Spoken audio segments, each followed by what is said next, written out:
The Carter house in Queens looks like a magazine spread, but I know where every crumb hides. I am the one who keeps it that way. Tonight is my 28th birthday. It is also my 3rd year as Ethan Carter's wife. I wear a cream dress I buy with points and patience, and I tie my hair back so it stays out of the food. The dining room smells like roasted chicken, garlic, and the blueberry pie Martha Carter claims is her favorite. I set the pie on the counter and breathe once. Maybe, just maybe, she will say something kind. Maybe she will stop treating me like a temporary stain. Guests begin to arrive. Aunt Carol kisses my cheek. Uncle Frank asks Ethan about his job. Someone laughs at something on the television. Martha sweeps in last, pearls on her throat, a smile that never reaches her eyes. Her friend Doris Green follows her like a shadow with lipstick. I carry the pie into the living room. My hands are steady. My voice tries to be too. Mrs. Carter. I say, choosing respect over comfort. I baked this for you. Happy birthday to our family. Doris snorts. Martha does not even look at the pie. Then her hand flashes. The plate jerks out of my grip. Blueberries and cream explode across the hardwood and across my dress. A hush drops over the room. Someone clears their throat. No one moves. Are you trying to poison me? Martha says, sharp as chalk on a board. Or are you just incompetent like always? Heat rises into my face. My eyes burn, but I swallow it down. I have swallowed worse. I would never. I say. I only wanted to make you happy. Happy, she repeats, and her laugh is cold. I will be happy when you are gone. She opens her purse, slow and practiced, and pulls out a set of papers. She slaps them onto the coffee table like a verdict. Divorce agreement. She announces to the room. Sign it. Tonight. My heart stutters. I stare at the bold letters, at my name printed beside Ethan's, at the blank line waiting for my signature. Ethan. I whisper. Tell her to stop. My husband stands by the fireplace. His shoulders tense. His eyes flick to me, then to his mother. Martha. He says, too soft. Mom, not here. Not now. Martha turns her head. One look, and Ethan's words die in his mouth. Doris leans in, voice dripping with gossip. A smart man chooses blood over a woman who will leave anyway. Martha lifts her chin at me. You came into this family with nothing. You will leave with nothing. That is the only fair outcome. The room spins. All the nights I stay up folding laundry. All the mornings I wake early to pack Ethan's lunch just right. Every bill I track, every appointment I schedule, every tiny disaster I prevent. I look around. Faces blur. No one meets my eyes for more than a second. Ethan. I say louder. 3 years. Is that all I am to you? His jaw works. He opens his mouth. Martha cuts him off. If you refuse, she says to him, do not call me your mother again. Ethan flinches. I watch the fight leave his body like air from a punctured tire. He lowers his gaze. When he speaks, his voice is a broken thread. Nora, he says, using my name like an apology. I cannot lose her. That sentence hits harder than the plate. It is not cruel. It is worse. It is cowardly. Something inside me goes quiet. Not my heart. My hope. I bend down and pick up the papers. Cream smears my fingers. Blueberries stick to my skin. I understand. I say, and my voice sounds far away. Martha blinks, surprised I do not beg. Doris looks disappointed, like she wanted more entertainment. I take the pen from the table. My hand does not shake. With one clean line, I sign my name. Gasps flutter. Ethan takes a step forward, then stops as if an invisible leash snaps him back. I place the pen down gently. Then I look at Martha. Mrs. Carter. I say, calm enough to scare myself. I kept your home running. I kept your son steady. I gave you respect you never returned. Martha's lips thin. Spare me the speech. I am not asking for anything. I continue. I am leaving. That is what you want. I lift my chin. But remember this night. You pushed me out when I was at my lowest. One day you will need the order I bring. You will look for me. Silence holds the room like glass. You will not find it. I finish. I walk to the hallway. I take off my apron. I drop it onto the floor beside the crushed pie. The front door opens with a soft click. Cold air rushes in. Outside, under the porch light, my best friend Lily Brooks waits with her car idling. When she sees my dress and my face, her eyes widen. Tell me you are not staying there, she says. I step down the stairs. My voice is steady now. I am done. Lily opens her arms. I fold into them for 1 second, only one, and then I straighten. Behind me, the Carter house glows warm, like it is innocent. Inside, the people who watched my humiliation return to their drinks. Lily squeezes my hand. Come on, we are going home. I look once at the windows. No one stands there. Ethan does not come to the door. I get into the car. The engine hums. The street lights blur. My birthday ends with the sound of distance. The first morning after I leave, I wake in Lily's guest room to the smell of coffee and the weight of what I have done. I expect panic. Instead, I feel a strange, thin relief, like taking off shoes that never fit. Lily sits at the kitchen table with her laptop open. She does not ask if I regret it.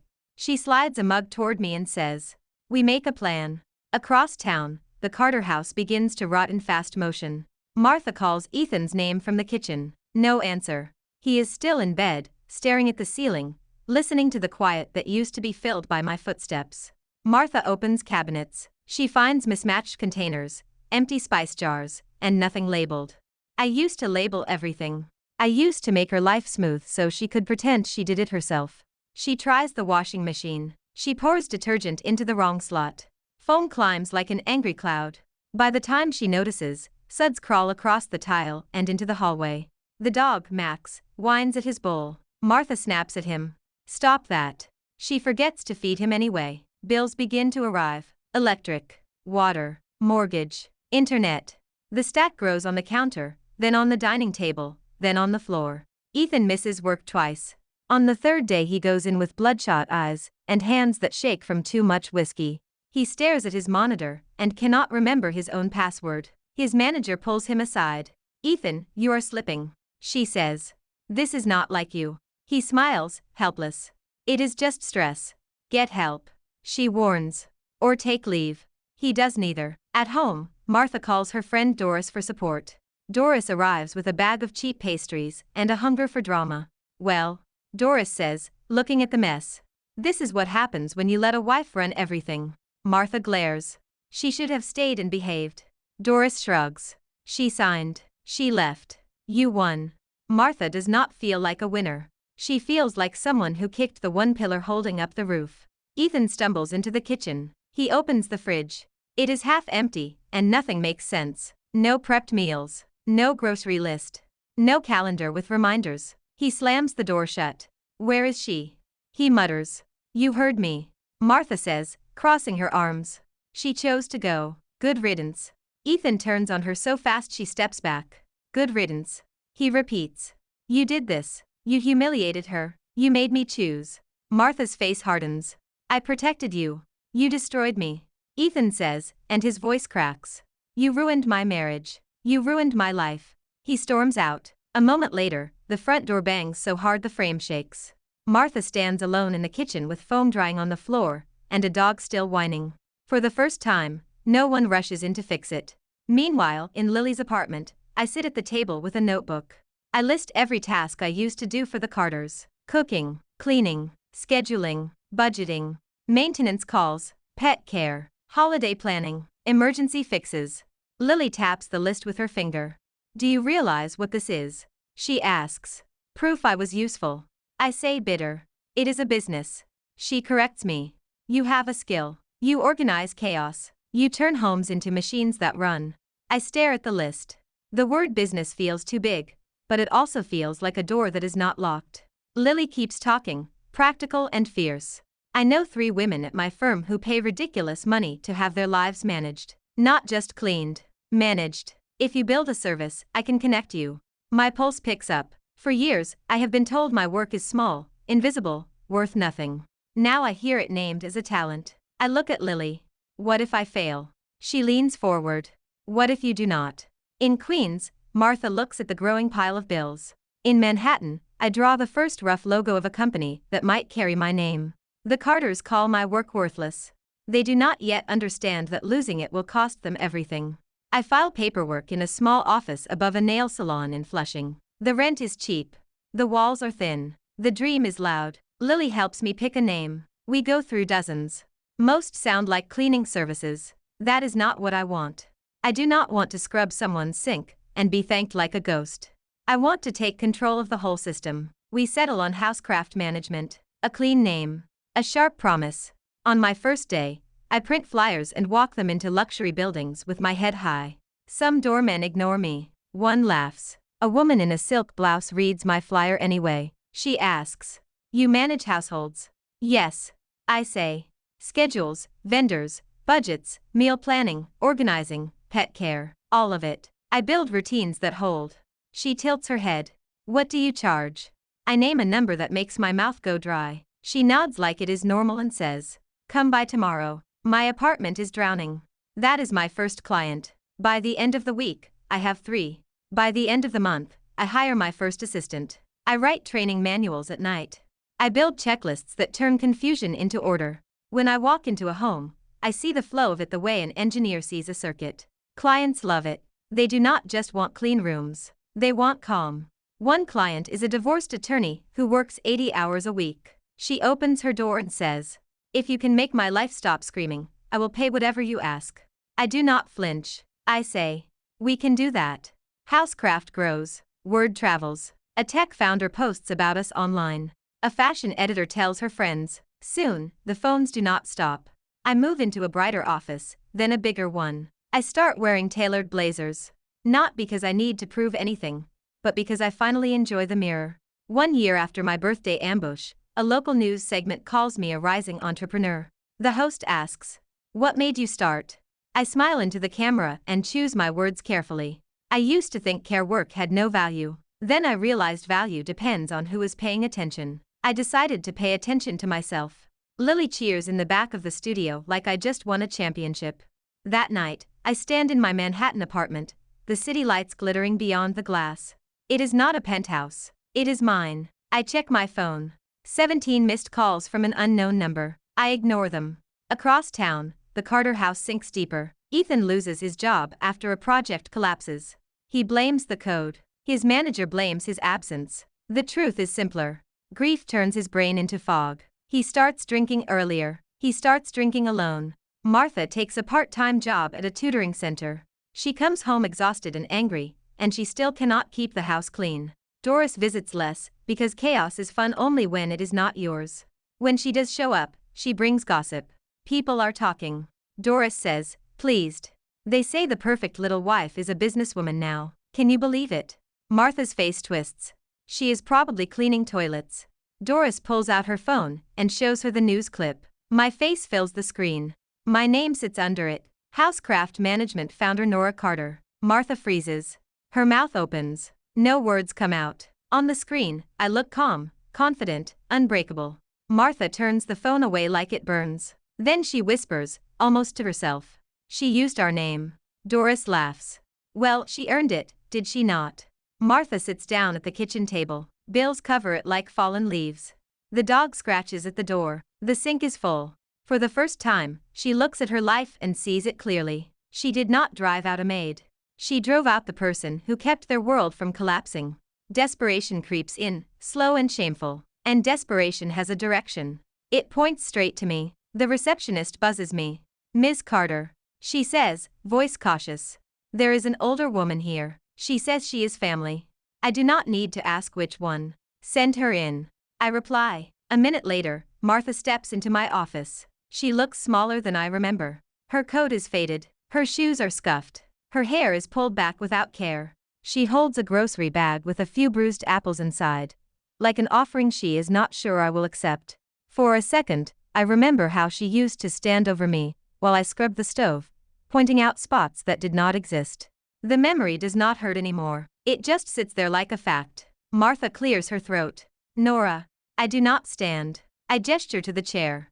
Mrs. Carter. She sits, then immediately rises again as if the chair rejects her. Her hands twist in her lap. I came to apologize. She says. I lift one eyebrow. She swallows and tries again.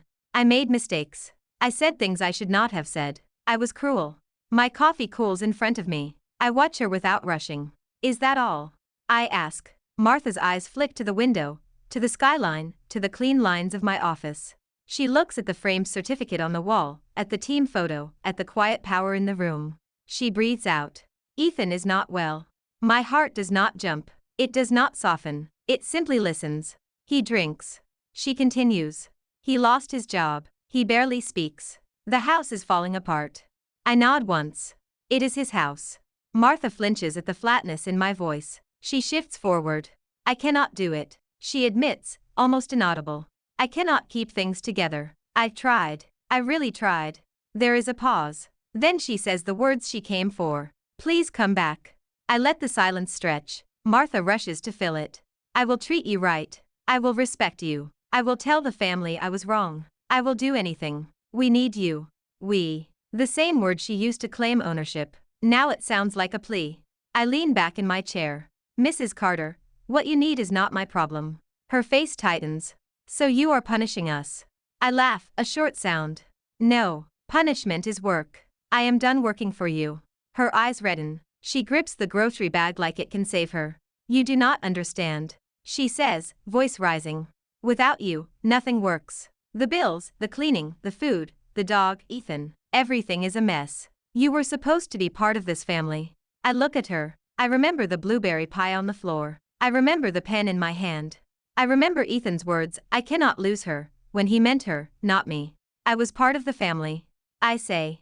Until you decided I was disposable. Martha's chin trembles. She tries a different angle, the one she always used on Ethan. Think of him, she says.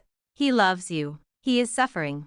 I answer with quiet precision. He loved me when it was easy. He loved me until he had to choose. When the choice came, he chose you. Martha's mouth opens, then closes. Her shoulders sag. I glance at my calendar. A client meeting in 15 minutes. A call with a vendor. A training session. My life is full. Not with chaos. With purpose. I will not go back. I say. Martha stares at me, stunned, like she expected my spine to dissolve the moment she asked. Then at least help us, she says, voice cracking. Help me. Tell me what to do. I consider her, not out of sympathy, out of strategy. I can offer you a service. I say. My company provides household management. Her eyes widen. You would charge me. I charge everyone. I reply. You taught me value. Martha's cheeks color with shame. For a heartbeat, I think she might stand and storm out, pride still intact. Instead her pride collapses. She whispers. How much? I name a number that would have horrified the old me. The new me says it without apology. Martha grips the chair. Tears spill over. I cannot afford that, she says. I nod. Then you cannot afford me. She rises, shaking. She turns toward the door, then hesitates. Her voice comes out raw. You changed. I look at her, steady. No. I say. I finally stopped changing for you. Martha leaves. The door clicks shut. The office returns to silence. I exhale once.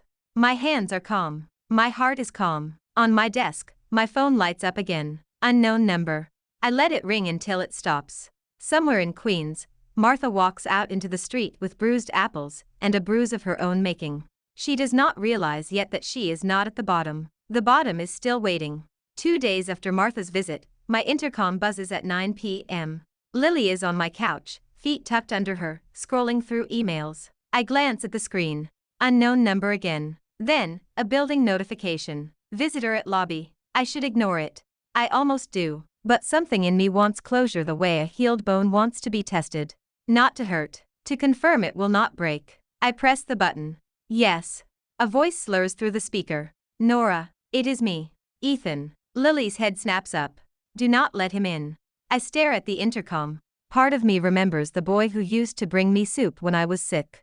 The part of me that is still honest remembers how he watched me sign away my life.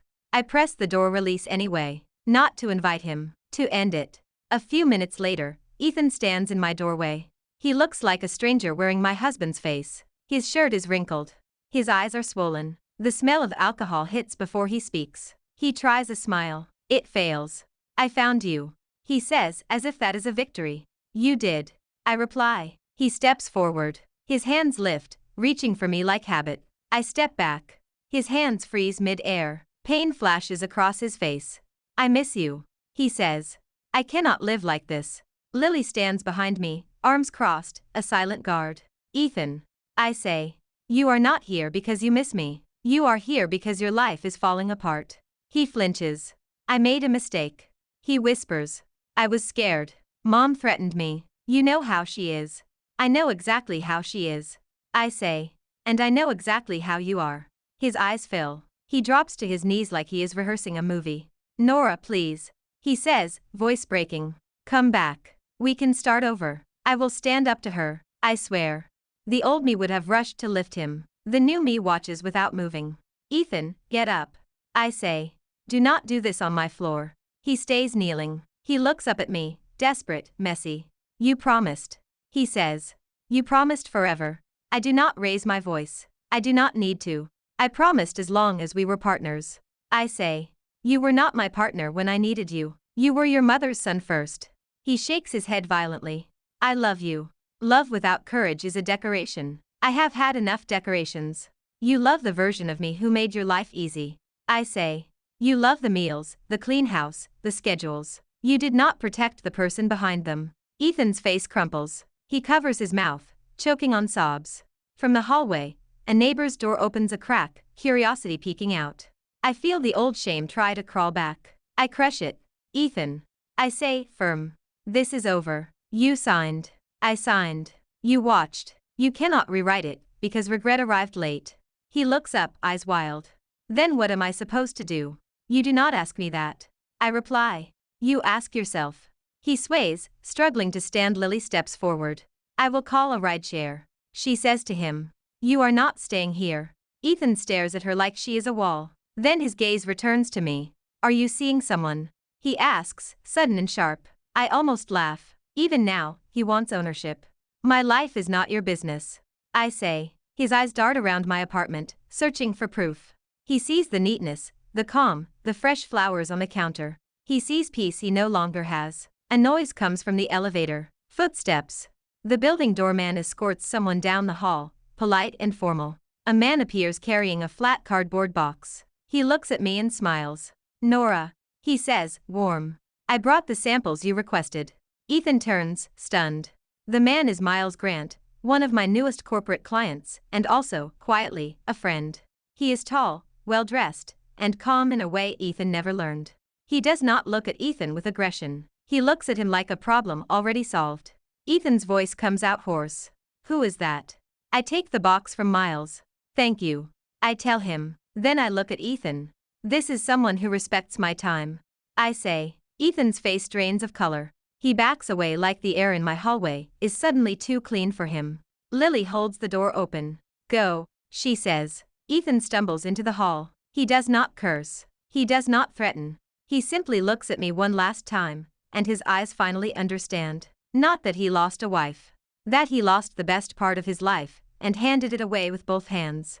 When the elevator doors close on him, silence returns. Miles sets the box down gently. He studies my face. Are you okay? I nod. My voice is steady. Yes. I say. I am more than okay. In the quiet, I realize the truth. I am not waiting to be chosen anymore. After the shoot, I stop by the office to review training materials. A courier hands me a folder. No return address. Inside are printed screenshots, old text messages, and a flash drive. My stomach tightens. Then I recognize the sender. Lily. She follows me into my office, closing the door behind her. I did a little digging. She says, unapologetic. You deserve protection. I flip through the pages. A thread of messages from Doris Green to Martha, dated months before my birthday. They talk about strategy, about making me sign, about humiliating me in front of family so I cannot fight back. One line stands out. Get her to sign and she leaves clean. No assets. No noise. My hands go cold. Ethan knew. I whisper. Lily's face hardens. He might not have written it, but he went along with it. I sit down. The chair holds me as the past rearranges itself. It was not a sudden explosion. It was planned. I push the folder away. I do not want revenge like a weapon. I want it like a boundary. The next day, I schedule a consultation with a lawyer. Not to sue. To make sure the divorce is final, airtight, and untouchable. The lawyer reviews the paperwork and nods. They tried to rush you, she says. But your signature is valid. You are free. Free. The word tastes clean. Later that week, the Carters show up again, not at my apartment, but at my office lobby. Security calls me. They are here. The guard says. The older woman is crying. I walk to the glass wall that overlooks the lobby. From above, I see Martha, hunched, clutching tissues. Ethan stands beside her, looking worse than before. Doris is there too, hovering, phone in hand, as if she is hoping for content. I take the elevator down. In the lobby, Martha rushes forward. Nora, she cries. Please. We cannot do this anymore. The bank is sending notices. Ethan is sick. We need help. Doris leans in, stage whispering.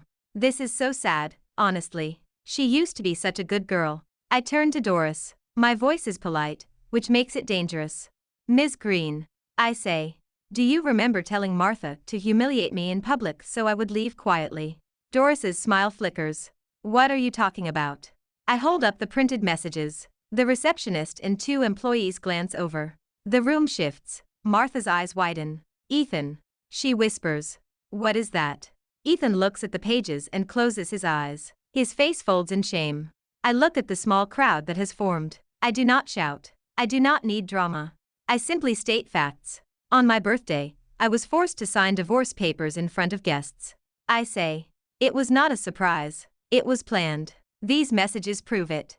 Doris tries to laugh it off. Oh please. That could be fake. I tap the flash drive against my palm. It is backed up. If you want to challenge it, we can. In court. In the press. Anywhere you like. Doris's lips tighten. She steps back, suddenly less brave. Martha's knees wobble. She reaches for Ethan, furious and pleading at once. You let this happen. She hisses. Ethan's eyes fill with tears. He looks at me. The old Ethan, the one who wanted peace, tries to appear. It fails. I am sorry. He says. I nod, acknowledging the sound without accepting it. Sorry does not rebuild trust. I say. Sorry does not return years. Martha drops to her knees right there on the polished floor. Gasps go around the lobby. Doris lifts her phone, then thinks better of it and lowers it. Please. Martha sobs. I will do anything. I will clean. I will cook. I will change. Just come home. I look at her, and I feel nothing like triumph. What I feel is clarity. Mrs. Carter. I say. You wanted me out. You got what you wanted. She shakes her head violently. I did not know. I did not understand. You did. I say quietly. You just did not think consequences would arrive. I step back. I signal security. Escort them out. I instruct. If they return, file a trespass notice. Martha's cry turns into a wail. Ethan does not fight. He just stands there hollow. As they are guided out, Doris mutters. This is unbelievable. I meet her eyes one last time. It is called accountability. I say. The doors close behind them. The lobby quiets. My staff looks at me with a new kind of respect. Upstairs, I return to my office. I lock the folder in a drawer. Receipts do not bring peace on their own. But they make it impossible for the past to rewrite me. And that, finally, is enough. Success does not come with fireworks. It comes with long days, clean systems, and choosing myself again and again. I am Miles Grant. He says, offering his hand. We met briefly at your apartment. I oversee operations for a chain of boutique hotels. I remember. I say. He gestures toward the crowded room. I heard you talk. He says. You are not just organized. You are strategic. The compliment lands differently than Ethan's ever did. It is not about what I do for him. It is about what I build. Miles invites me to coffee. We talk about business first. Always business first. Then, slowly, we talk about everything else. Family expectations. The pressure to be agreeable. The fear of becoming a villain in someone else's story. Miles listens without interrupting. When he speaks, his words have weight. You were not wrong to leave. He says one evening, simple. My throat tightens. For years I wanted Ethan to say that. He never did. A stranger says it, and it feels like sunlight. Months pass. Miles shows up for my wins. He shows up for my hard days too. When a client tries to underpay, he is the one who reminds me. Your work has a price. Do not apologize for it. When I worry about being alone, he replies. You are not alone. You are just not trapped. Lily watches the shift in my life with a grin. I like him. She says. He is not scared of strong women. I am not sure I am ready. I admit. You do not have to be ready for forever. Lily says. Be ready for one good day at a time. So I try that. News reaches me in pieces about the Carters. Ethan enters rehab after his doctor scares him with lab results. Martha moves into a smaller rental after the bank takes the house. Doris tells anyone who will listen that she is the real victim. None of it pulls me back. One afternoon, my phone buzzes with an unfamiliar number. I almost ignore it. Then I read the text. It is from Ethan. I hope you are happy. I hope you never feel the regret I feel. I stare at the screen. A younger version of me would have replied, would have offered comfort. I set the phone down. I do not answer. Not because I hate him. Because I finally understand that my compassion is not a resource he can collect when he runs out of options. That night, Miles and Lily come over for dinner. We eat takeout on my balcony while the city breathes below. Lily raises her soda can. To Nora, she says. To the woman who built a life no one can take away. Miles lifts his glass. To your peace. He adds. I smile, and it is not forced. Family can be the people who share your blood. Or it can be the people who share your respect. I choose the second. 2 years after the birthday ambush, I stand on a stage in Manhattan and accept an award for small business leadership. The applause rolls over me like waves. I think of blueberry cream on my dress. I think of an apron on a floor. I think of the girl I was, and I feel tenderness for her, not shame. After the ceremony, I step outside into crisp night air. Miles waits near the curb, hands in his coat pockets, eyes bright. You did it. He says. We did it. I correct, because now I let people stand beside me when they earn the place. He smiles like that is the answer he hoped for. We walk a block to a quiet spot where the city noise softens. Miles stops under a street lamp. Nora, he says, and his voice changes. I look at him. He takes a small box from his pocket. My heart jumps, but not with fear. I am not asking you to go back to anything. He says. I am asking you to move forward with me. He opens the box. A simple ring catches the light. I love the way you build. He continues. I love the way you protect yourself. I love that you did not let them erase you. He breathes out. Will you marry me? For a moment, the past tries to reach up like a hand. Martha's voice. Ethan's silence. The old cage. Then Miles waits, patient, steady. I realize I am not choosing between men. I am choosing between old pain and new trust. My answer is easy. Yes. I say, and my voice does not tremble. I will. Miles slides the ring onto my finger. It fits like it was meant for me. Later, at dinner with Lily, we laugh until our cheeks hurt. Lily wipes her eyes and says, imagine Martha seeing this. I shrug. She will hear about it. I say. The world is small like that. We do not invite the Carters. There is nothing to prove. Weeks later, a letter arrives at my office. Handwritten. No return address, but I know the script. It is from Martha. I read it once. It is full of apologies and regret. She writes that she is lonely. She writes that she understands now. She writes that she misses the way the house used to feel. At the bottom, she asks, one last time, if I can forgive her. I place the letter back into the envelope. I do not tear it. I do not burn it. I do not frame it. I file it away like an old receipt. Proof of what happened. Proof that it is over. Forgiveness is not a doorway back into my life. It is a private thing, a quiet release. Some days, I think I have forgiven her. Other days, I do not. Either way, I do not return. On the morning of my 30th birthday, I wake in my own home. Miles is in the kitchen making coffee. Lily is texting me memes before sunrise. The world feels clean, not because someone scrubbed it for me, but because I am finally living in it as myself.